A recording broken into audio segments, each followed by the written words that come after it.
할렐루야 할렐루야 할렐루야 할렐루야 할렐루야 할렐루야 할렐루야 할렐루야 죄짐 맡은 우리 구주 어찌 좋은 친구인지 걱정 근심 무거운지 우리 주께 맡기세 할렐루야 할렐루야 할렐루야 할렐루야 할렐루야 할렐루야 할렐루야 할렐루야. 하나님은 영이시니 예배하는 자가 신령과 진정으로 예배할지니라. 아멘.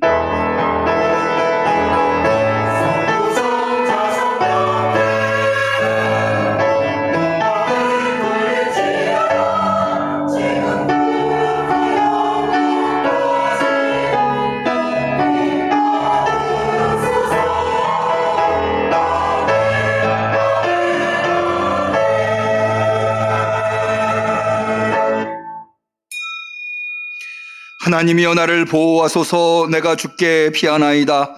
내가 여호와를 항상 내 앞에 모심이여 그가 내 우편에 계심으로 내가 요동치 아니하리로다.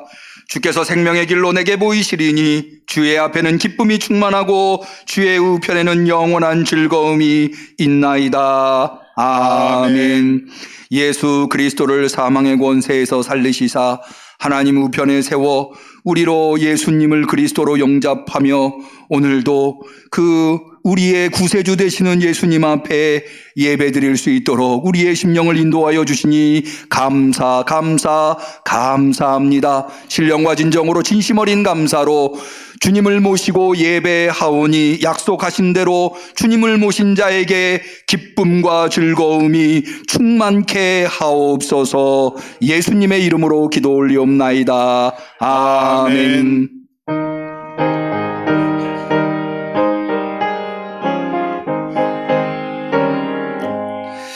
내 주의 귀한 이름이 날 위로하시고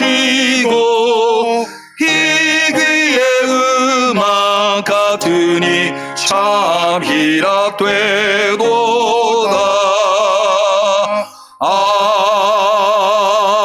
아멘.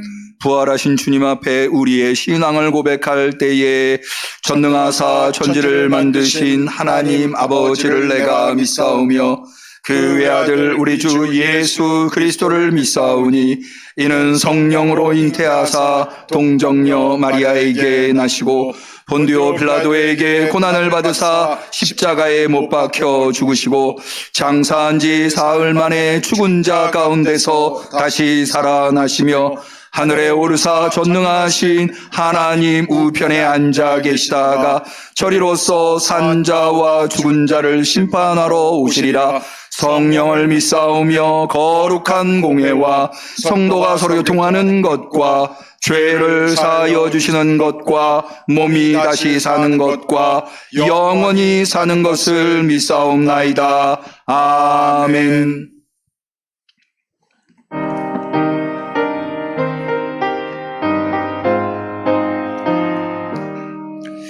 내 맘에 주여 소망되소서. 주 없이 모든 일 헛되어라.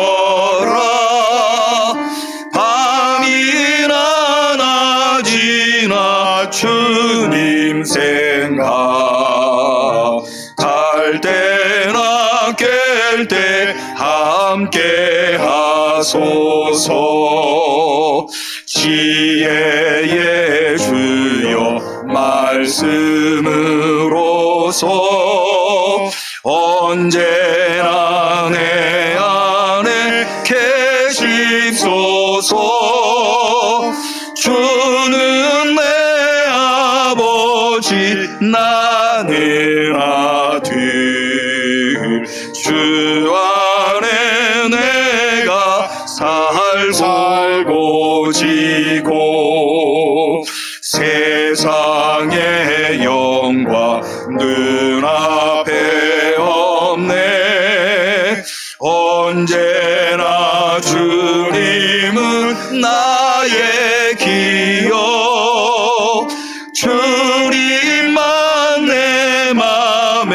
계시오니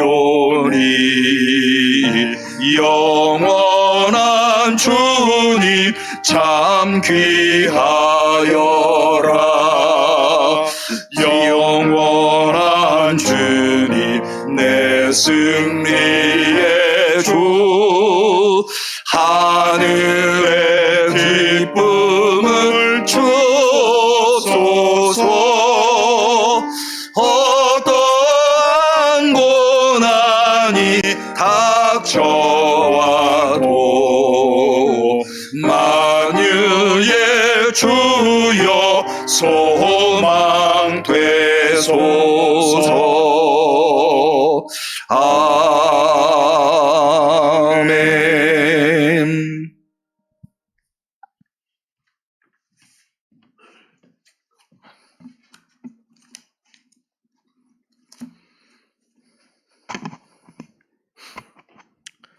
거룩하신 하나님, 세상 모든 것에는 끝이 있지만 하나님의 사랑엔 끝이 없음을 고백합니다. 그 사랑이 어느 날엔 섬세하고 세밀한 음성으로, 어떤 때는 푯대가 되어 우리의 삶을 인도하십니다. 하지만 이처럼 끊임없이 베푸시는 하나님의 사랑 속에서도 낙심했던 순간들이 있습니다. 용서하여 주옵소서. 신실한 믿음의 삶을 살게 하여 주옵소서. 만물을 창조하신 하나님, 계절은 봄이지만 여전히 정치, 경제, 사회적으로 어두운 소식들이 많습니다. 여러 가지 사고들이 뒤섞여 해결된 일들보다 해결해야 할 일들이 더 많고 국민의 마음은 안정되지 못하고 불안합니다. 나라의 통치자들과 정치인들이 하나가 되어 이 어려운 시기를 잘 극복할 수 있게 하여 주옵소서. 세계가 부러워하는 부강한 나라, 국민이 평화롭고 안전하게 살아갈 수 있는 나라가 되게 하여 주옵소서. 거룩하신 하나님의 말씀과 인도하심으로 세워진 응암교회를 위해 기도드립니다. 교회 앞 전도와 주중 전도, 정교인 기도 릴레이 등 모두가 각자의 자리에서 최선을 다하고 있습니다. 무엇을 바라고 하는 봉사도 아니고 나 자신을 드러내기 위한 일도 아닙니다.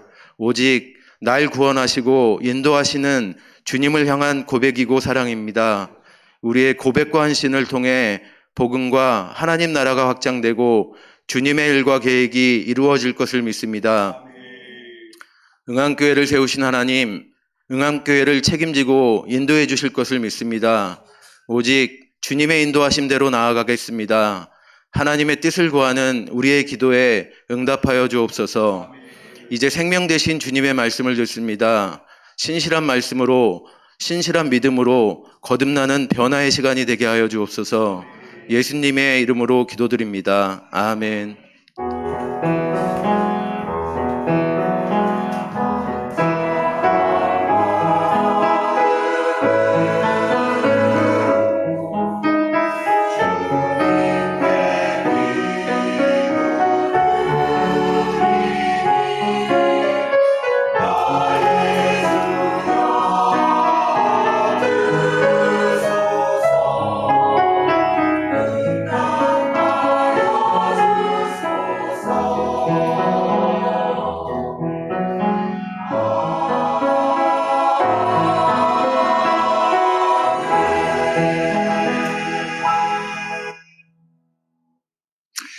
하나님께서 우리의 간절한 기도를 들어주시기를 축원합니다. 아멘.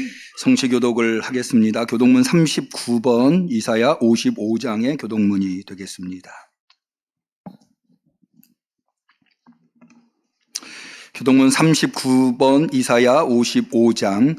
너희 목마른 자들아 물로 나오라. 돈 없는 자도 오라. 너희는 와서 사 먹되 돈 없이 값 없이 와서 포도주와 젖을 사라. 너희가 어찌하여 양식 아닌 것을 위하여 은을 달아주며 배부르게 못할 것을 위하여 수고하느냐. 나를 정종하라. 그리하면 너희가 좋은 것을 먹을 것이며 너희 마음이 기름진 것으로 즐거움을 얻으리라. 너희는 귀를 기울이고 내게 나와 들으라. 그리하면 너희 영혼이 살리라. 내가 너희에게 영원한 언약을 세우리니 곧 다윗에게 허락한 확실한 은혜니라. 너희는 여호와를 만날 만할 때에 찾으라. 가까이 계실 때 그를 부르라. 악인은 그 길을 불의한 자는 그 생각을 버리고 여호와께로 돌아오라. 그리하면 그가 긍휼히 여기시리라. 같이 합니다. 우리 하나님께로 나오라. 그가 널리 용서하시리라. 아멘.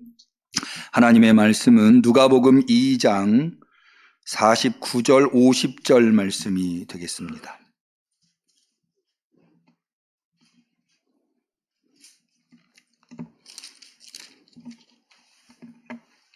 신약성경 91페이지 부활절 두 번째 주일에 사모하는 심령으로 주 앞에 나온 우리 성도들에게 주신 소중한 하나님의 말씀 누가복음 2장 49절 50절 말씀을 우리 모두 성심으로 하나가 되어서 같이 하나님의 말씀을 소리내어 봉독하도록 하겠습니다.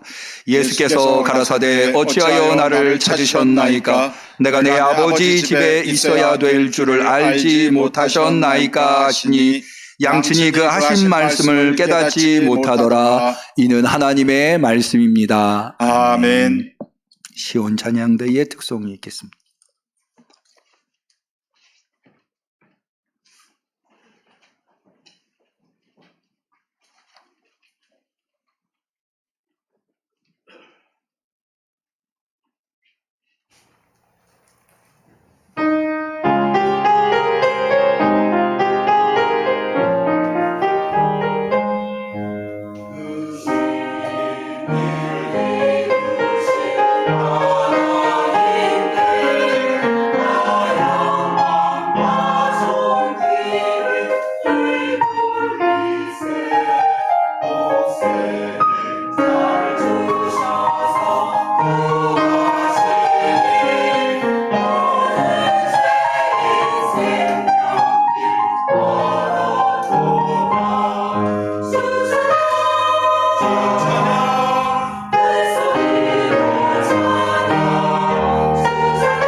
아멘.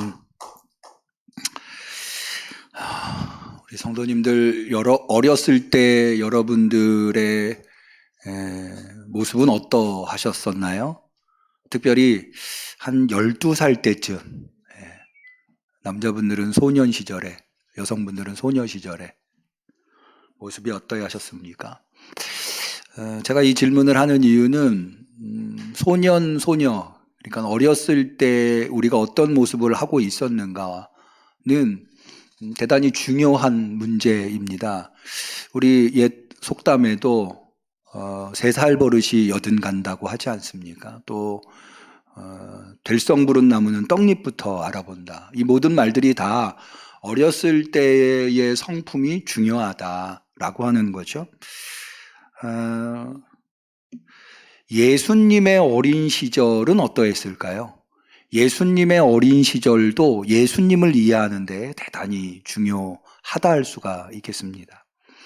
예수님의 어린 시절에 대한 이야기를 우리는 성경에서 찾기가 좀 쉽지 않습니다.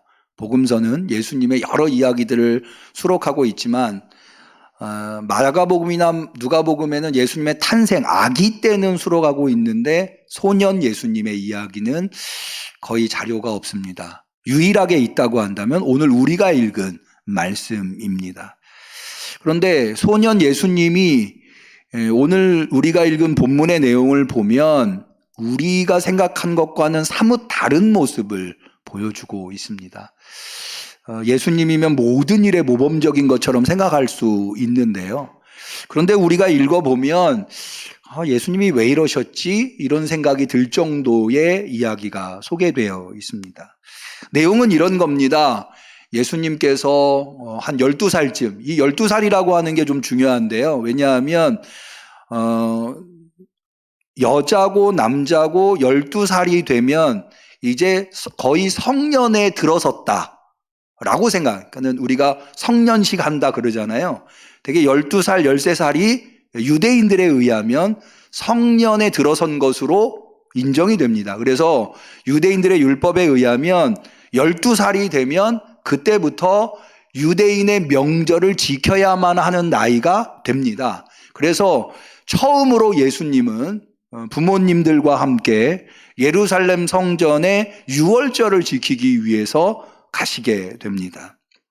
그렇게 이제 유월절을 지키러 마을 사람들이 떠나는데 예수님의 가족만 유월절을 지키는 게 아니라 팔레스틴 지역 각지에 흩어져 있는 유대인들이 다 예루살렘 성전에 와서 유월절을 지키기 때문에 예수님이 나사렛 사람이잖아요. 나사렛에서 예수님께서 자라셨기 때문에 나사렛 고을에 살고 있는 사람들도 태반이 유월절을 지키기 위해서 예루살렘으로 갔겠죠. 예수님이 자라셨던 나사렛과 예루살렘 성전은 한 120km 정도 떨어져 있다 하더라고요. 그런데 거기를 이제 갈 때는 가족 단위로 가기보다는 대개 우리도 어디 여행을 가면 비슷한 연령대의 사람들끼리 모여서 가지 않습니까? 그래서 어른 남자들은 어른 남자들끼리, 또 아주머니들은 아주머니들끼리, 애들은 또 애들끼리 이렇게 어울려서 예루살렘 성전으로 가게 되었습니다. 그렇게 이제 유월절을 예루살렘에서 보내고 돌아왔는데 한참을 고향으로 나사렛으로 돌아온 요셉과 마리아가 집 근처에 다 와서 보니까 소년 예수님이 사라진 거예요. 무리에 같이 있지 않은 거죠. 예수님을 잃어버린 거예요. 그러니까 마리아하고 요셉이 얼마나 정신없이 예수님을 찾았겠습니까? 아이를 잃어버려 보신 경험이 있으신 분들은 다 그 심정을 이해하실 텐데요. 정신없이 예수님을 찾아서 온 길을 되짚어 올라갔는데 3일 길을 올라갔다고 되어 있습니다. 그러니까 아마도 예루살렘 성전을 떠나 나사렛까지 이 120km가 한 3일 길 정도 된다고 그랬거든요. 그러니까 집에 근처에 다 와서야 예수님을 잃어버린 것을 알게 되었고 되짚어 올라가다가 예루살렘까지 이르게 되었는데 예루살렘의 성전에 가보니까 마침 거기 예수님이 있는 겁니다. 그런데 거기에 이제 예수님이 어른들과 함께 묻기도 하고 듣기도 하는 그런 상황에 있었던 거예요. 아마도 한 12살 난 소년이 성전에서 이런저런 이야기들을 어른들이랑 나누니까 사람들이 신기해서, 왜 우리도 지금은 그렇지 않습니다만은 예전에는 아이들이 어른들이랑 섞여서 이야기하는 일들이 별로 없잖아요. 아이들이 조금이라도 어른들이랑 섞여서 얘기하려 치면 어른들이 대개는 어린아이가 어디 어른들 얘기하는데 끼려고 하느냐 이렇게 이제 소외시키곤 했지 않습니까? 그런데 아마도 예수님이 하시는 말씀이 상당히 사람들의 귀를 자극한 것 같아요.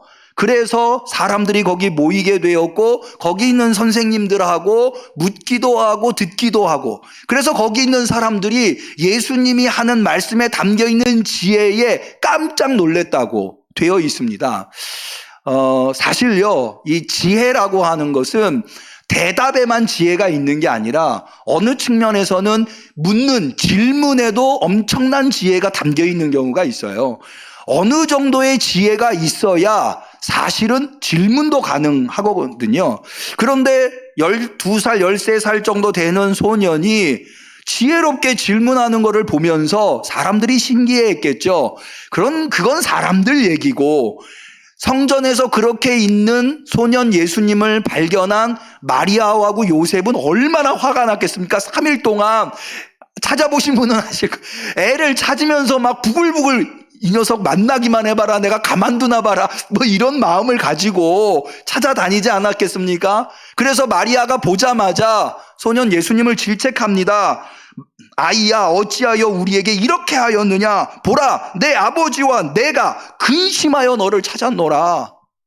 얼마나 속상했으면 예수님을 보자마자 마리아가. 그런데요, 이 예수님이 이런 정도 됐으면 사실은 마리아한테 어머니 잘못했습니다. 제가 깜빡 잊고 부모님한테 제가 여기 있다는 말씀을 못 드렸네요. 정말 죄송합니다. 무릎 꿇고 손을 싹싹 빌어도 화가 풀릴까 말까 하는데 예수님이 하시는 대답은 더 가관입니다. 이렇게 예수님이 대답하세요. 어찌하여 나를 찾으셨나이까? 내가 내 아버지 집에 있어야 될 줄을 알지 못하셨나요? 어찌하여 나를 찾으셨나요? 내 아버지 집에 있어야 될 줄을 알지 못하셨나이까? 한편으로 들어보면 소년 예수님이 마리아한테 이렇게 버르장머리 없이 이야기를 할 수 있을까? 이런 생각이 들 정도의 대답을 하고 있는 거죠. 여러분, 성경에서요, 좀 상식적이지 않은, 일반적이지 않은 이야기가 나올 때는 거기에는 특별한 의미가 있는 거예요. 특별히 여러분, 대부분의 이야기는요 다 교훈을 담고 있습니다. 이야기를 통해서 듣는 사람들로 하여금 흥미를 유발시켜서 교훈을 주려고 하는데 목적이 있는 거거든요. 우리가 어렸을 때 할머니가 무릎에 앉혀놓고 옛날 이야기들을 많이 해주셨을 텐데 그 이야기들을 해주는 이유가 있죠. 그 이야기에 교훈이 담겨 있기 때문이거든요. 그러니까는 여기 지금 누가복음에서 다른 복음서에서는 다루고 있지 않은 이 예수님, 소년 예수님의 이야기를 누가복음이 수록할 때에는 여기에 교훈을 주기 위한 목적이 있다고 하는 거죠. 그럼 그 교훈이 무엇이냐? 예수님이 버르장머리가 있네 없네 이런 거는 이런 것이 중요한 게 아니라 여기에 담겨 있는 교훈이 뭐냐? 이것을 배우는 것이 중요하거든요. 그런데 이것을 곱씹어 보면은요, 사실 이 소년 예수님의 이야기가 우리에게 주는 교훈이 결코 가볍지 않다는 생각이 들더라고요. 오늘은 바로 그 지점을 좀 여러분들과 나누려고 하는데요. 그것은 뭐냐 하면 결론부터 이야기하자면 예수님의 아버지 요셉과 마리아가 예수님에 대해서 오해하고 있다고 하는 것, 예수님이 누구시며 예수님이 왜 이 세상에 오셨는가에 대해서 오해하고 있다고 하는 것을 지적해 주기 위해서, 그렇게 함으로써 예수님이 누구시고 무슨 일을 하려고 하시는가를 드러내려고 하는 데에 그 목적이 있는 것이다. 다시 설명을 좀 드려볼게요. 여러분, 누가복음에 의하면 잘 아시다시피 예수님께서 태어나기 전에 천사가 마리아를 먼저 찾아옵니다. 그러면서 마리아에게 하나님의 은혜가 임할 것이고 너가 아이를 낳을 것이다. 그 아이는 온 인류를 구원하는 구세주가 될 것이다 라고 하는 수태고지를 해줍니다. 그때 뭐 아시다시피 내가 남자를 알지 못하는데 어떻게 아이를 낳습니까? 그때 천사가 한 말이 하나님의 모든 말씀에는 능치 못함이 없느니라 라고 하는 이야기를 해주죠. 뿐만 아니라 그렇게 해서 베들레헴에서 아이를 출산하게 되는데요, 그때의 천사들이 또 목동에게 찾아가죠. 그러면서 너희를 위하여 오늘날 다윗의 동네에 구주가 나셨으니 곧 그리스도 주시니라. 너희는 가서 강보에 쌓여 구유에 누인 아기 예수를 보라 라고 해서 목동들이 이 마리아를 찾아오거든요. 그러면서 마리아한테 찾아와서 이 아기를 왜 자기들이 찾아왔는가에 대해서 천사를 만난 이야기를 다 해줍니다. 그래서 이 태어난 아기가 누구며 무엇을 하려고 태어났는지에 대해서 여러 차례 마리아가 듣습니다. 뿐만 아니라 유대인들은 남자아이가 태어나면 7일 후에 8일 만에 할례를 하도록 되어 있었습니다. 또 정결법에 의하면 남자아이를 출생한 여성의 경우에 이 정결법에 의해서 제사를 드려야 했습니다. 그래서 마리아하고 예수님이 예루살렘에 아기 예수님을 데리고 마리아가 예루살렘 성전에 왔을 때 거기에서 기거하고 있는 시므온이라는 예언자와 안나라고 하는 예언자를 만나게 됩니다. 그리고는 이 시므온이라는 예언자와 안나라는 예언자가 예수님을 보자마자 그를 통하여서 온 인류가 구원을 받게 될 것이라고 하는 것을 마리아에게 이야기를 해 줍니다. 그러니까 뭐냐 하면 마리아는 예수님이 태어났을 때 자기가 잉태했지만 출산했지만 이 아기가 누구며 무엇을 위해서 이 세상에 왔는지를 알고 있는 거예요. 그런데 그런 아기가 12년 동안 나사렛에서 마리아와 요셉의 돌봄을 받으면서 자라난 거예요.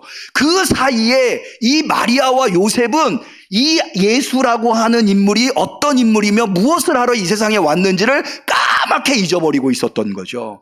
그래서 여기 지금 마리아가 잃어버린 예수님을 찾아서 예루살렘 성전에 도착했을 때 제일 먼저 한 말이 뭐예요? 어찌하여 이렇게 하였느냐?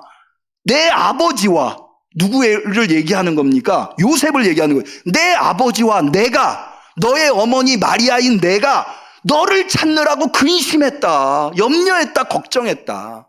지금 예수님의 아버지를, 예수님의 어머니를 누구로 보고 있는 겁니까? 요셉과 마리아로 보고 있는 거죠.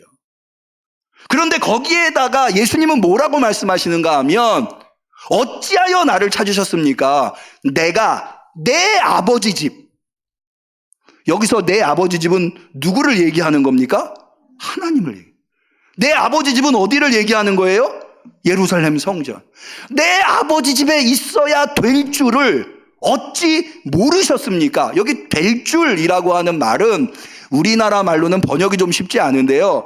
헬라어 데이라고 하는 조동사가 사용이 됐습니다. 이 조동사는 should나 must에 해당하는 의미를 가지고 있는데 이거는 사실은 should나 must보다도 더 강력하게 하나님이 부여하신 사명을 수행하려고 할 때 사용되는 조동사입니다. 그러니까 하나님께서 시키신 일을 난 그 일을 해야만 한다 라고 할 때 마치 예수님께서 내가 예루살렘에 가서 대제사장들과 서기관들과 바리새인들에게 고난을 받고 십자가에 죽으시고 3일 만에 살아나야 할 이라고 할 때 그런 것들이 바로 데이라고 하는 조동사가 사용되는 거거든요. 그러니까는 예수님은 하나님으로부터 부여받은 사명이 뭐냐면 아버지 집에 있으면서 아버지 집에서 해야 할 일이 있다고 하는 것. 하나님 아버지 집에서 해야 할 그것을 마리아하고 요셉은 예수님이 태어날 때 수많은 방법으로 들었고 알게 되었지만 12년 동안 자기 손에서 어린 예수가 자라나면서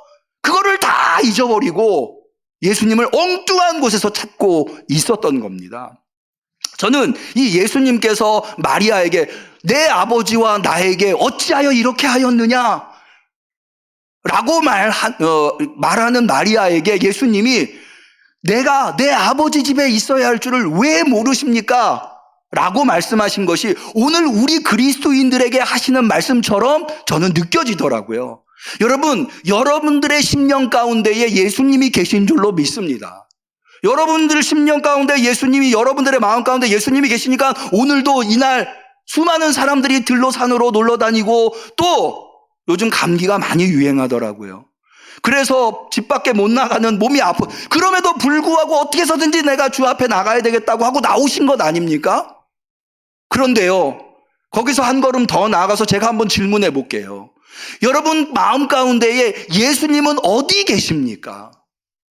예수님을 정말 제대로 된 곳에 모시고 예수님이 있어야 할 곳에 예수님을 모시고 계십니까? 예수님은 누구십니까? 예수님은 우리에게 어떤 분이시며 우리에게 무엇을 해주시려고 오신 분이십니까? 예수님은 우리를 죄에서 구원해 주러 오신 분이십니다. 믿으시기를 바랍니다. 예수님은 우리를 영생으로 하나님의 나라로 이 땅에서 잘 먹고 잘 살기 위해서 이 세상에 우리를 찾아오신 분이 아니라 우리를 이 세상에서 죄로부터 해방시켜 영원한 나라인 하나님의 나라에서 영생을 누리도록 우리를 인도하시기 위해서 오신 분이 예수님이십니다. 그런데 그런 예수님을 영접하고 세례를 받고 우리가 세례받을 때 예수님은 어떤 분이시고 우리에게 무엇을 해주시러 오신 분인가 다 고백하고 세례를 받았어요. 그런데 1년, 2년, 10년, 20년 신앙생활하면서 우리는 그런 예수님을 잊어버리고 어쩌면 내가 이 세상 속에서 살아갈 때에 힘들고 어렵고 주님, 내가 경제적으로 어렵습니다. 이 자리에 계셔서 나 경제적으로 어렵지 않게 해주세요. 주님, 나 몸이 아픕니다. 이 자리에 계셔서 내 아픈 거 치료해 주세요. 주님, 내가 사람들로부터 상처받았습니다. 이 자리에 계셔서 상처받은 것 해결해 주세요. 물론 예수님은 그런 것도 해결해 주세요. 그런 것도 들어주세요. 예수님이 굶주린 사람들 물고기 2마리 보리떡 5개로 먹이셨어요. 죽은 사람 살리셨고요. 아픈 사람 치료해 주셨어요. 그런데요, 그것만을 위해서 이 세상에 예수님이 오신 게 아니라는 거예요. 사실은 그것보다 훨씬 더 중요한 건 죄로부터 우리를 건져내셔서 우리를 하나님의 나라로 인도해 주시려고 이 세상에 왔다는 거죠. 그렇다면 우리는 예수님을 어디서 만나야 할까요? 그렇다면 우리는 예수님이 무슨 일을 하신다고 생각하며 그 일에 동참해야 할까요? 주님은 우리를 어떻게 구원하셨습니까? 주님은 십자가 위에서 우리를 구원하셨습니다. 믿으시기를 축원합니다. 여러분, 마치 우상을 모셔놓듯이 우리가 예수님을 모셔놓고 있지는 않습니까?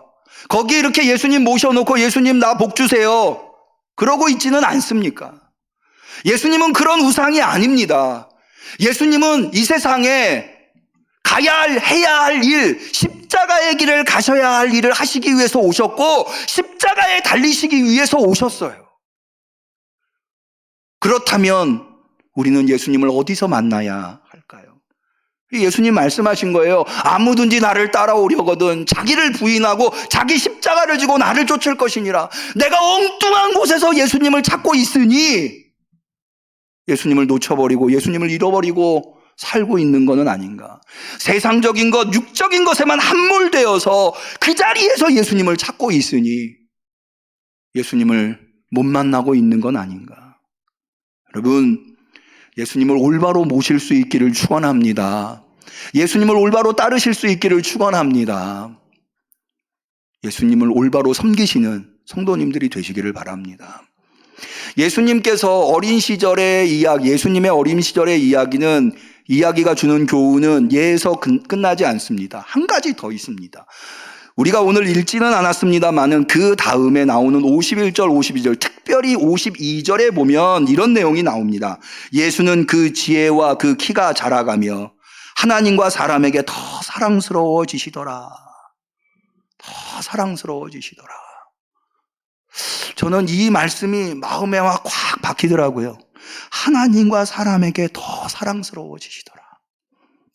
하나님에게만 사랑스러워진 게 아니라 사람들에게도 더 사랑스러워졌다는 거예요. 근데요, 제가 지난 주간에 좀 제 마음에 와 닿는 기사 하나를 봤어요. 한번 보여주실까요? 이게 무슨 기사냐면요, 갤럽이라고 하는 여론조사 아시죠? 예, 거기 갤럽이 이번에 창립 75주년이 되었다고 해요.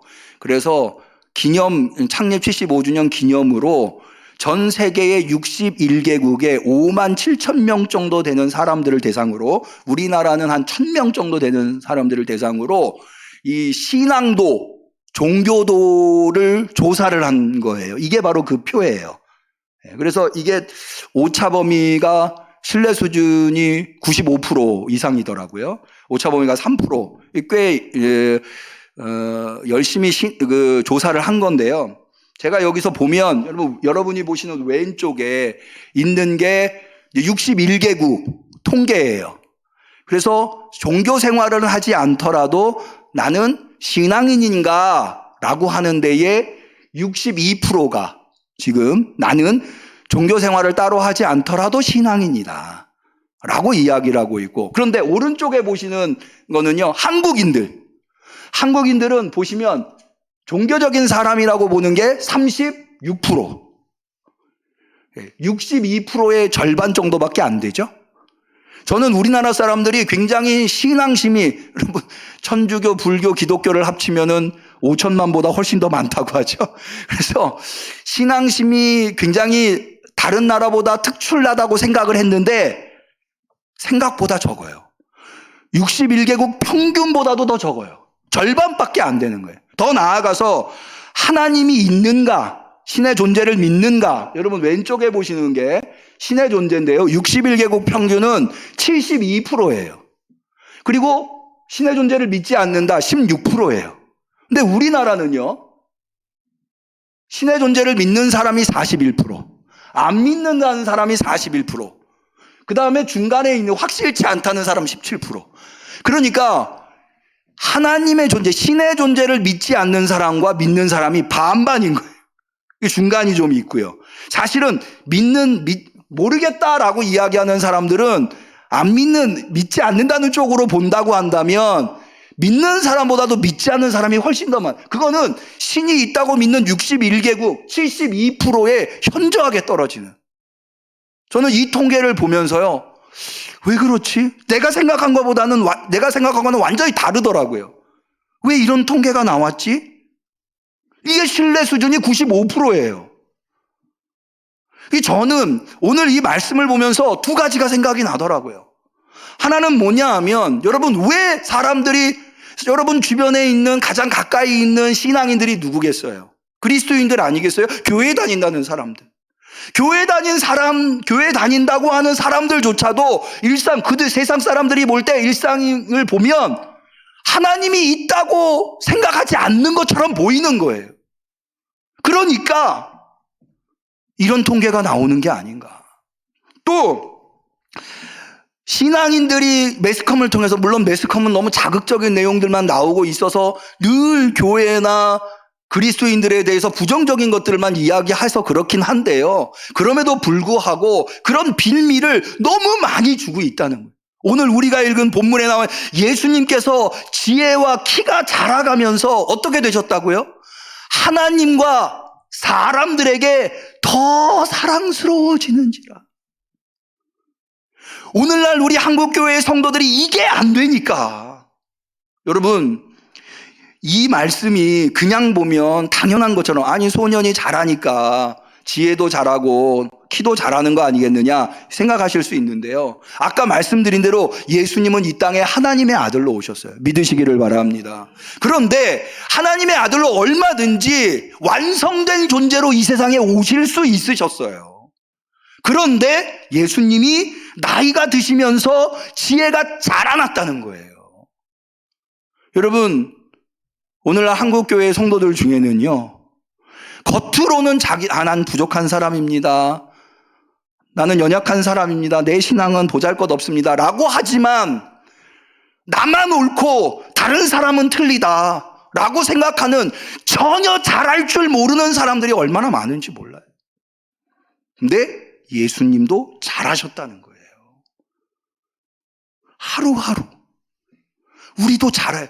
자기가 완성된 존재다, 자기가 옳다, 자기만이 선이다, 이렇게. 여러분, 독선이라고 하는 게 별거 아니에요. 나만 옳다고 홀로 독자의 착할 선자가 나만 착하다 이렇게 생각하는 게 독선이. 그런 사람들은 잘할 수가 없어요. 내가 부족함을 느끼고 내 연약함을 느끼고 늘 배우려고 하는 자세. 그리고 이 자라나는 것에는요, 방향이 중요해요. 어떤 방향으로 자랄 것이냐. 근데 예수님은 어떤 방향으로 자랐대요? 하나님에게 사랑을 받고, 거기서 그치는 게 아니라 사람들에게도 사랑을 받았다는 거예요. 근데요, 저는 여기에 어떻게 이렇게 예수님이 하나님에게도 사랑을 받고 사람에게도 더욱더 사랑을 받게 되었는지 비결이 나와 있다고 봐요. 자, 51절을 다시 한번 볼까요? 그 바로 앞에 예수님에 대해서, 예수께서 한 가지로 내려가서, 여기 한 가지라고 하는 것은 부모님과 한 가지, 아까 제가 말씀드렸죠. 예루살렘 성전에 계시는 예수님을 발견하고 마리아랑 대화를 나누잖아요. 그런 다음에 마리아와 요셉을 따라서 나사렛으로 오신 거예요. 그 얘기를 이렇게 표현한 거예요. 부모를 따라서 한 가지로 내려가사 나사렛에 이르러 순종하여 받드시더라. 누구에게 순종하고 누구를 받들었다는 이야기일까요? 부모님. 여러분, 부모님이 비록 예수님에 대해서 오해를 하고 있어요. 그러나 예수님은 그렇다고 그런 부모님을 정죄하거나 부모님과 결별하지 않았어요. 부족함을 알고도 한 가지로, 여러분, 사람은 다 부족해요. 나를 보면 알잖아요. 사람은 얼마나 부족한지. 사람들은 누구나 다 부족한 면들이 있는 거예요. 그것이 나에게 죄를 짓게 한다거나 죄로 나를 끊는 것이 아니라면 양보할 수 있어야 돼요. 한 가지로. 부모님이 예수님에 대해서 오해하고 있는 부분은 있지만 예수님은 그렇다고 해서 그 부모님을 거절하지 않았어요. 한 가지로 순종하여 받들었다는 거예요. 저는 오늘날 우리 그리스도인들에게 이런 성품이 필요한 게 아닌가. 그런 성품을 우리 그리스도인들이 가질 수 있다면 그렇게 해서 하루하루, 여러분, 우리 그리스도인들은요, 어떻게 보면 도 닦는 사람들이라고 할 수 있어요. 왜? 바울 사도가 그리스도인들에게 뭐라고 했어요? 십자가의 도를 배우라고 그랬거든요. 매일매일 십자가를 바라보고 매일매일 십자가를 지고 간다고 하는 사람들이 우리 그리스도인들 아니에요? 십자가의 도를 배운. 요즘 젊은 사람들이 좋아하는 노래 중에요, 아주 유명한 노래인데, 디올팍이라고 하는 가수가 부른 노래. 나는 여전히 크리스찬이다. 근데 그 가사에 F자로 시작되는 영어 욕이 들어가 있긴 합니다만은, 그 디올팍이라고 하는 그 가수가 내용이 뭐냐 하면은요, 나는 여전히 크리스찬이라고 하는 내용이, 나는 성적으로 문란하고 명품을 둘렀지만 나는 주일에 교회를 간다. 왜? 나는 여전히 기독교인이기 때문이다. 이렇게 얘기해요. 그 가사의 의미가 무엇인지, 왜 그런 가사를 썼는지 기자와 인터뷰를 한 것을 제가 봤는데요. 기독교인들의 허울뿐인 모습, 그런 모습이 오늘날 우리 사회를 대변하고 있는 것처럼 보여서 그런 의미로 가사를 썼다는 거예요. 이른바 썬데이 크리스찬. 아니, 크리스찬 인 처치, 교회 안에서만 크리스찬인 사람. 여러분, 우리는 그래서는 안. 우리 한국교회의 성도들이 그런 모습을 보여주기 때문에 아까 보신 표대로 한국에 있는 일반인들이 하나님을 믿지 않고 나는 종교인이 아니라고 61개국 평균보다도 절반밖에 되지 않는 모습을 보여주고 있는 것이 아닌가. 저는요, 거듭거듭 말씀드립니다마는 우리 응암교회가 이 지역에서 꼭 필요한 교회가 되기를 바랍니다. 그런 교회로 인정받을 수 있기를 축원합니다. 늘 그것을 위해서 기도하고 있어요. 그러려면 우린 두 가지를 잊어버려서는 안 돼요. 첫 번째, 우리가 비록 세상에 있지만 우리는 하나님 나라를 바라보며 그 나라를 향해서 가는 사람들이다. 두 번째, 그렇다 하더라도 우리는 하나님께도 사랑을 받고 하루하루 신앙을 더해가면서 사람들에게도 더 사랑을 받을 수 있는, 우리가 잘 한 가지로 순종하며 받들 수 있는, 마치 예수님께서 내가 선생으로 너희 가운데 있지만 너희 중에 섬기는 자로 왔다고 말씀하신 대로 우리도 세상 가운데서 잘 섬길 수 있는, 그래서 인정받을 수 있는 우리 성도님들 응암교회가 되시기를 주님의 이름으로 간절히 축원합니다. 기도하겠습니다. 하나님 아버지, 오늘 이렇게 거룩한 성일에 주님의 소년 이야기를 통하여서 귀한 깨달음을 허락하여 주시니 감사합니다. 주님, 우리가 주님을 올바로 섬길 수 있게 하옵소서, 올바로 따를 수 있게 하옵소서, 주님을 올바로 모실 수 있게 하옵소서. 주님, 또한 우리 신앙생활을 함으로 말미암아 우리 응암교회 성도들은 신앙생활이 더하면 더할수록 하나님께 사랑을 받을 뿐만 아니라 세상 사람들에게도 사랑 많이 받는 신앙인들이 다 되게 하여 주옵소서. 예수님의 이름으로 기도 올리옵나이다. 아멘. 잠시만요. 우리 오늘 그 성찬식이 있어서 성찬식을 먼저 하고 봉헌하는 시간을 갖도록 하겠습니다.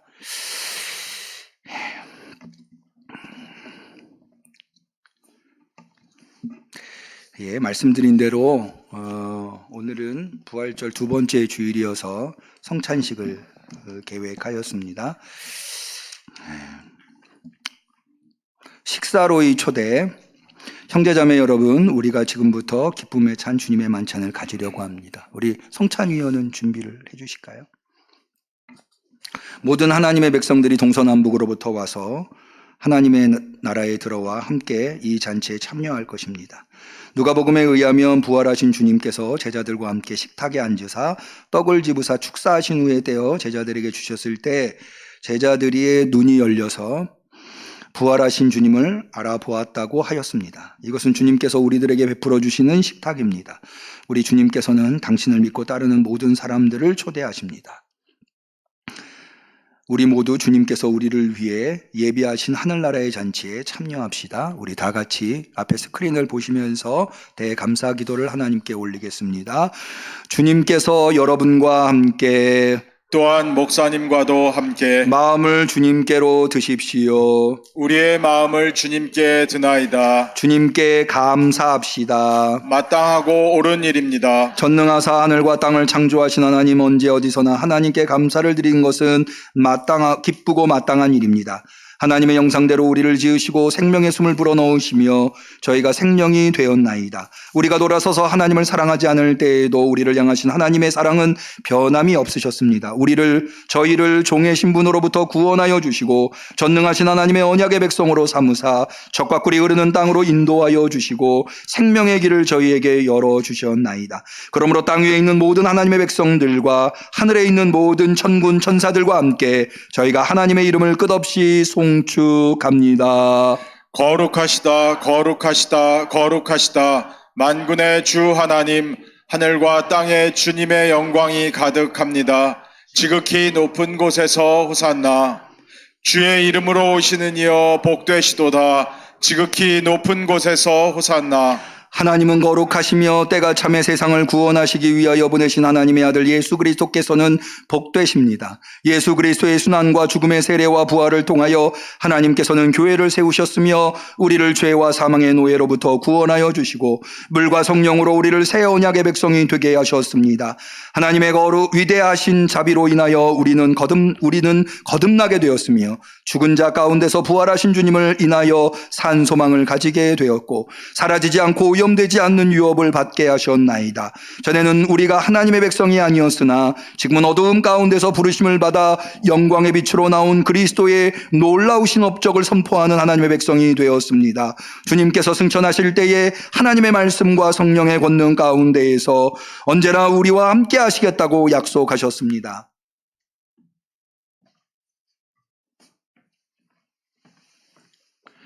우리를 위하여 주님 자신을 주시던 날 밤에 주님께서 떡을 집으사 축사하시고 떼어 제자들에게 주시며 말씀하셨습니다. 받아 먹어라. 이는 너희를 위하여 주는 내 몸이니라. 이것을 행하여 나를 기념하라.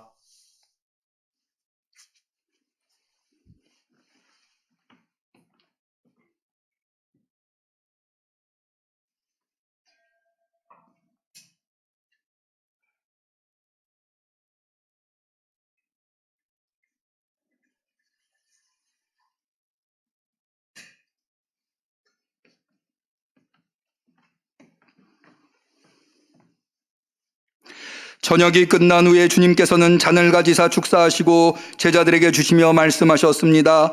너희가 모두 이것을 받아 마셔라. 이는 너희와 많은 사람의 죄를 사하려고 흘리는 바 나의 피 곧 새 언약의 피니라. 너희가 마실 때마다 이것을 행하여 나를 기념하라.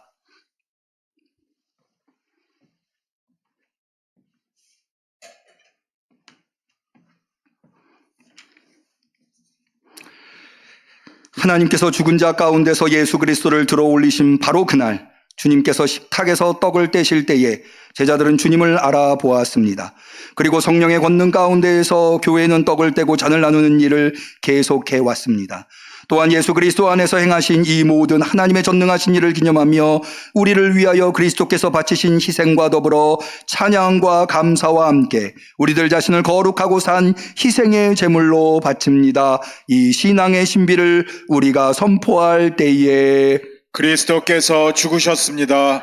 그리스도께서 부활하셨습니다. 그리스도께서 다시 오십니다. 오 주여, 이 자리에 모인 우리들과 여기에 놓인 이 예물들 위에 주의 성령을 보내주시사 이 떡과 잔이 우리를 위해 그리스도의 몸과 피가 되게 해 주시옵소서. 그래서 이 떡과 잔을 받는 우리들도 그리스도의 피로 구원받은 하나님의 자녀들로서 세상을 위한 그리스도의 몸이 다 되게 하여 주옵소서. 주님의 성령으로 우리를 그리스도와 하나가 되게 하시고 또한 서로가 하나 되며 세상에서 주님의 사역을 감당하는 일에 하나가 되게 하여 주시옵소서. 이 하나됨의 역사가 주님께서 최후의 승리자로 다시 오실 때까지, 그리고 천국의 잔치 자리에 우리가 참여하게 될 때까지 계속하여 이어지게 하여 주시옵소서. 하나님의 아들 예수 그리스도를 통하여 거룩한 교회 안에서 성령과 함께 모든 존귀와 영광이 영원히 하나님께 있사옵나이다. 아멘.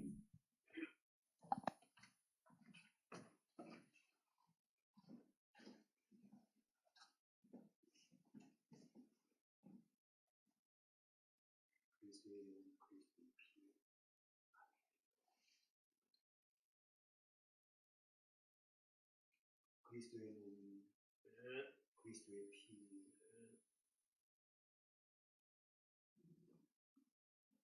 그리스도의 몸, 그리스도의 피.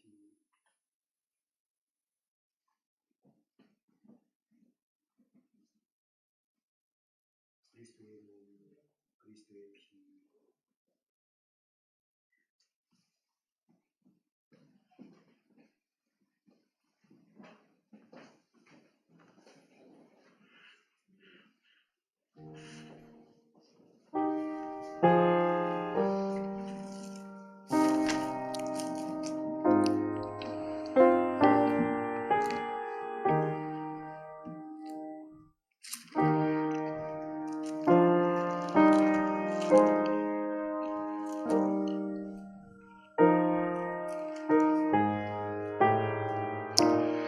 안식 후 첫날 이른 아침, 아직 어두울 때에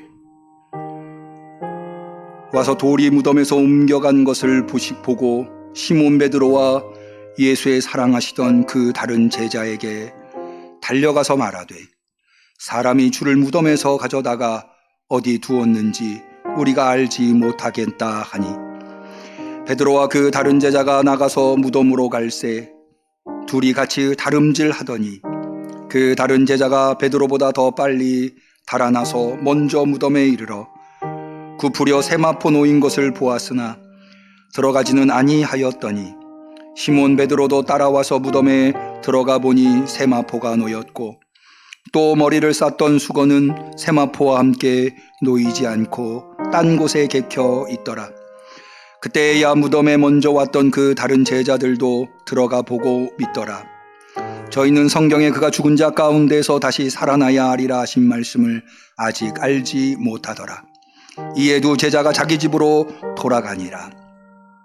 마리아는 무덤 밖에 서서 울고 있더니 울면서 굽으려 무덤 속을 들여다보니 흰옷 입은 두 천사가 예수의 시체에 뉘었던 곳에 하나는 머리편에 하나는 발편에 앉았더라. 천사들이 가로되, 여자여 어찌하여 우느냐? 가로되, 사람이 내 주를 가져다가 어디 두었는지 내가 알지 못함이니이다. 이 말을 하고 뒤로 돌이켜 예수의 서신 것을 보나 예수신 줄 알지 못하더라.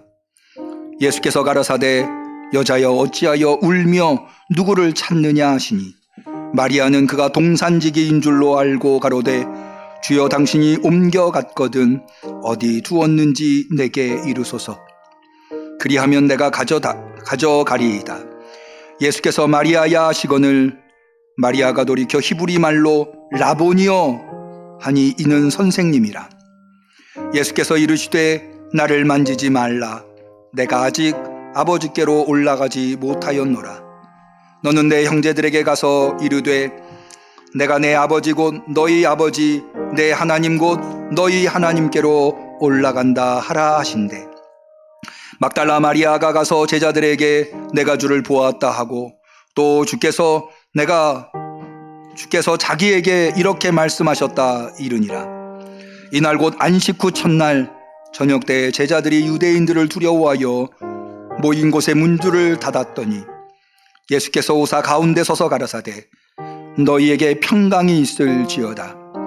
이 말씀을 하시고 손의 옆구리를 보이시니 제자들이 주를 보고 기뻐하더라. 예수께서 또 가라사대 너희에게 평강이 있을지어다.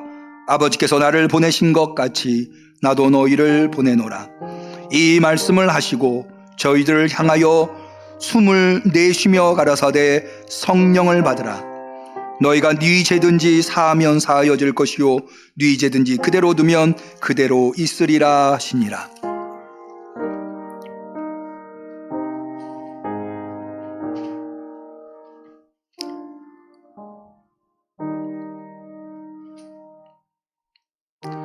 열두 제자 중에 하나인 디두모라 하는 도마는 예수 오셨을 때에 함께 있지 아니한지라.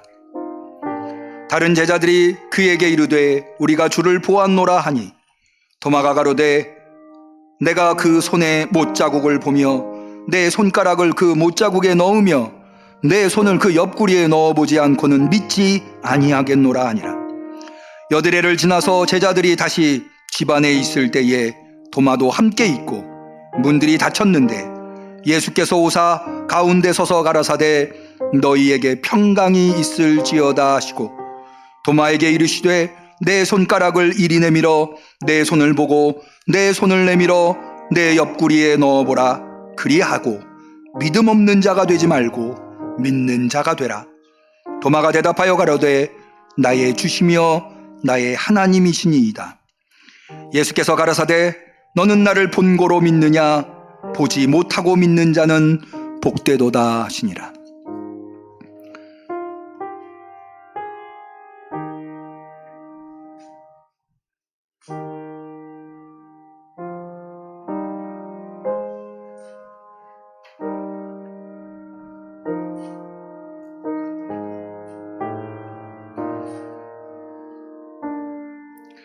예수께서 제자들 앞에서 이 책에 기록되지 아니한 다른 표적도 많이 행하셨으나 오직 이것을 기록함은 너희로 예수께서 하나님의 아들 그리스도이심을 믿게 하려 함이요 또 너희로 믿고 그 이름을 힘입어 생명을 얻게 하려 함이니라.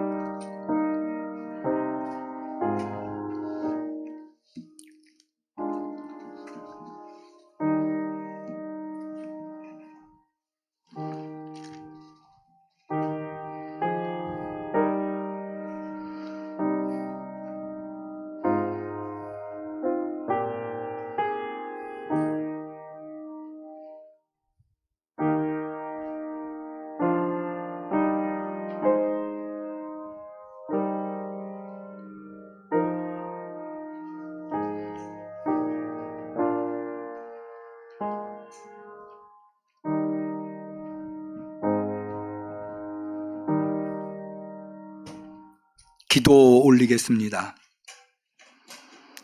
죽을 수밖에 없는 우리들에게 예수 그리스도의 십자가의 죽으심과 부활로 영생으로 하나님의 나라로 인도하여 주신 참으로 은혜롭고 자비로우신 하나님 아버지, 오늘 그 예수님을 우리의 심령에 모시는 성만찬을 거행하였나이다. 주님의 살과 피를 받은 자로서 주님의 뜻을 받들 수 있게 하시며 예수 그리스도께서 그러하셨듯이 신앙이 켜켜이 쌓이면서 하나님께 더 사랑을 받고 세상에서도 더 사랑을 받는 우리 성도들이 다 되게 하여 주옵소서. 예수님의 이름으로 기도 올리옵나이다. 아멘. 우리는 감사하는 마음으로 이 예물을 드립니다.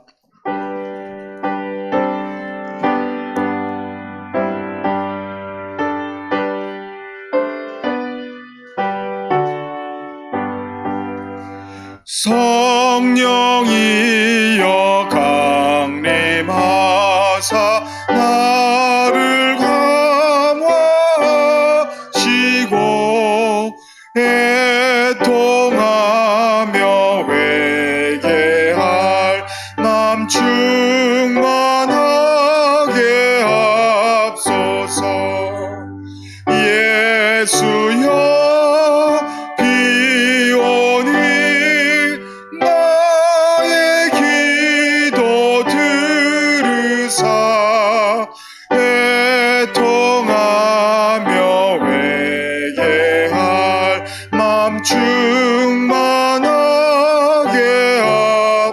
주옵소서.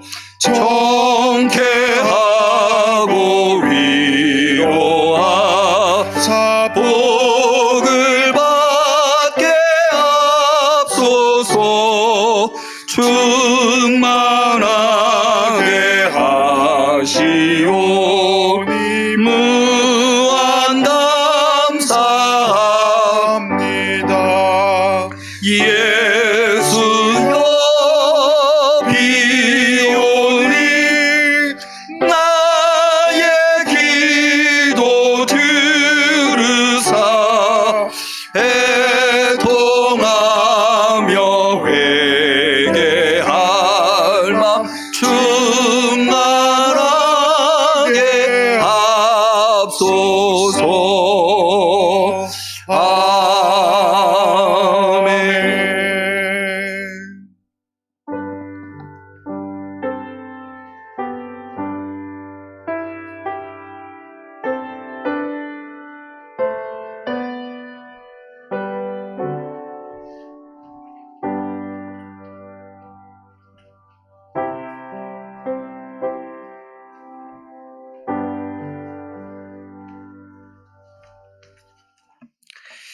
주님 앞에 귀한 예물 드린 손길이 있습니다. 11조 예물, 선교원금, 복지원금, 건축원금, 그리고 우리가 지난주부터 시작한 성전봉헌 1,000번째 헌금을 드리셨고요.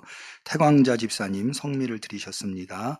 범사에 감사합니다. 이원순 집사님, 김태현, 김사랑 학생, 주님 감사해요. 주님의 세밀한 음성을 따라 살게 하옵소서. 사랑합니다. 김은정 집사님, 범사에 감사합니다. 박현숙 집사님, 정운교 아들 아름다운 가정 이루게 하시고 하나님의 복으로 채워주심을 믿고 감사합니다. 많은 분들이 오셔서 축하해 주시고 큰 기쁨으로 함께하여 주신 응암교회 성도님들께 감사드립니다. 정길순 집사님, 생일 감사헌금 이성철 성도님, 하나님 은혜 감사합니다. 강원숙 권사님, 박은신 성도님, 범사에 감사합니다. 장나교 집사님, 주의를 지키게 건강을 주셔서 감사합니다. 김순남 집사님, 선교원금 김순남 집사님 드리셨습니다. 기도 올리겠습니다. 하나님 아버지 감사합니다. 하나님께서 우리에게 베풀어 주신 놀라운 은혜가 너무나 크고 놀라워 오늘도 하나님께 여념없이 나와 예배드리되 정성껏 준비한 예물을 올려드리나이다. 주님, 이 예물이 쉽게 마련된 것이 아니고 우리가 땀을 흘리고 눈물을 흘려서 마련한 예물인 것 주님이 너무나도 잘 아시죠. 받아 주시옵소서. 소중하게 사용하여 주시옵시되 꼭 필요한 곳에 적절하게 사용되어서 이 예물이 사용되는 곳에서 하나님의 영광이 크게 나타나게 하옵소서. 하나님의 사랑이 뒤높아지게 하옵소서. 아버지 하나님, 예물 드린 손길 또한 주님이 축복해 주시기를 원하나이다. 사르밧 과부의 예물처럼 두 렙돈처럼 주님께 드렸사오니 아버지 하나님, 그 예물에 담겨있는 눈물의 기도의 제목을 헤아려 주시옵시고, 드렸기 때문에 부족한 것이 아니라 드렸기 때문에 차고 넘치는 역사가 나타나게 하여 주시옵소서. 아버지 하나님, 특별히 주님이 우리에게 주신 이 은혜로운 성전, 놀라운 성전을 봉헌하고자 주님께 1,000번제를 약속하며 드린 성도들이 있습니다. 헤아려 주옵소서. 축복하여 주시옵소서. 앞으로 1,000번의 제물을 하나님 앞에 드릴 때 조금도 힘들지 아니하고 조금도 부족하지 아니하고 하나님께서 채워주시는 은혜를 경험할 수 있게 하여 주시옵소서. 주님, 예물뿐만 아니라 주님의 몸된 교회를 아울 때에 무거운 짐이 있는 성도님 들이 있습니까? 주여, 그 짐들 다 해결하여 주시옵소서. 주님의 은혜 안에서 사는 것이 얼마나 기쁘고 감사한 일인지 깨달아 알 수 있도록, 날마다 간증할 수 있도록 역사하여 주시옵소서. 병만은 물러갈지어다, 근심 걱정은 사라질지어다, 물질 문제는 해결될지어다, 역사하여 주실 줄로 믿사오며 감사하고 예수님의 이름으로 기도 올리옵나이다. 아멘. 아멘.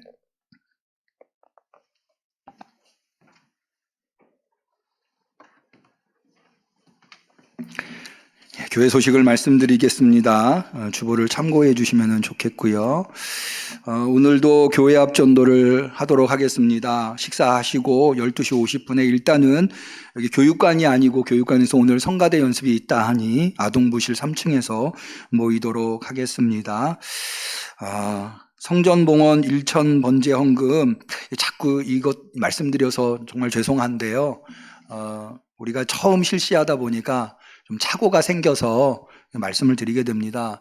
지난주에 우리가 말씀드린 대로 우리 직원들의 헌금장에다가 하나씩 다 꼽아드렸는데요. 지난주에 헌금하신 분 중에 본인의 헌금장에 있으니까 이름이 적혀 있는 줄 알고 이름을 안 적으시고 1,000번째 헌금을 하신 분이 계시더라고요. 그래서 거기 명단에 보면 무명이라고 되어 있는 것이 있습니다. 그래서 혹시 우리 성도님 중에 헌금을 지난주에 하셨는데 이름이 안 나온 경우는 이름이 안 적혀 있는 분이었기 때문인 줄로 아시고요. 그 재정부에 말씀을 해 주시면 우리가 이름을 적어 놓도록 하겠습니다.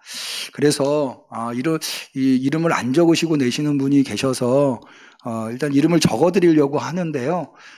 일단은 어느 분이 지난주에 여러분들이 헌금 봉투를 가져가신 상태여가지고 어느 분이 적었는지 안 적었는지를 몰라서 당분간은 1,000번째 그 성전봉헌 1,000번째 헌금 봉투는 그 헌금장 앞에다 놓도록 하겠습니다. 거기 가져가셔서 거기 이름 적으시고 하시면은 되겠습니다.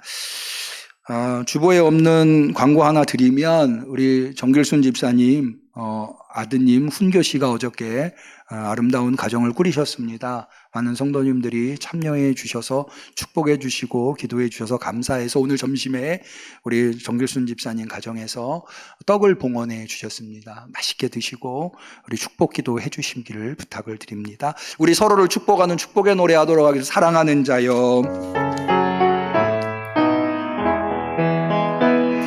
사랑하는 자여, 너의 영혼이 잘됨같이 언제나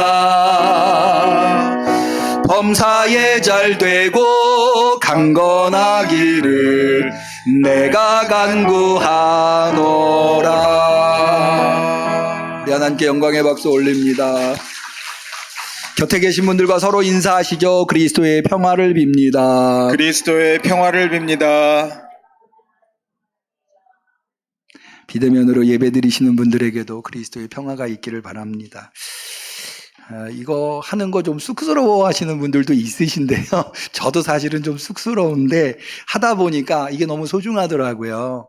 서로를 축복해주고 평화를 빌고 하나님께서 우리 하나님의 자녀들의 입술을 통해서 고백한 거 다 들어 응답해 주실 줄로 믿습니다. 그런 믿음을 가지고 서로를 축복하고 평화를 빌어주는 것이라고 그렇게 이해해 주시면 감사하겠습니다. 송영 하시겠습니다.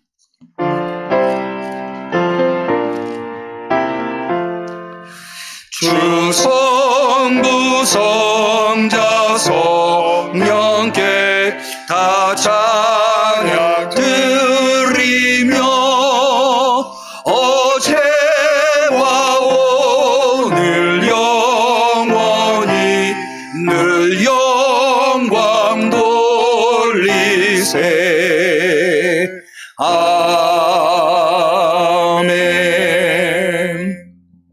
십자가 위에서 살과 피를 내어 주시고 부활하심으로 말미암아 우리를 죄로부터 건져주시어 영원한 영생의 나라 하나님의 나라로 인도하여 주신 예수 그리스도의 은혜와 하나님 아버지의 사랑과 성령님의 교통하심 충만하심 역사하심이 우리에게 너무나도 소중한 예수 그리스도를 제대로 모시며 그 예수님을 본받아 하나님에게 사랑을 받고 세상에서도 사랑을 받는 성도가 되겠다고 결심하는 우리 성도들 머리 위에 우리 응암교회 위에 지금부터 영원까지 함께 하시기를 간절히 축원하옵나이다.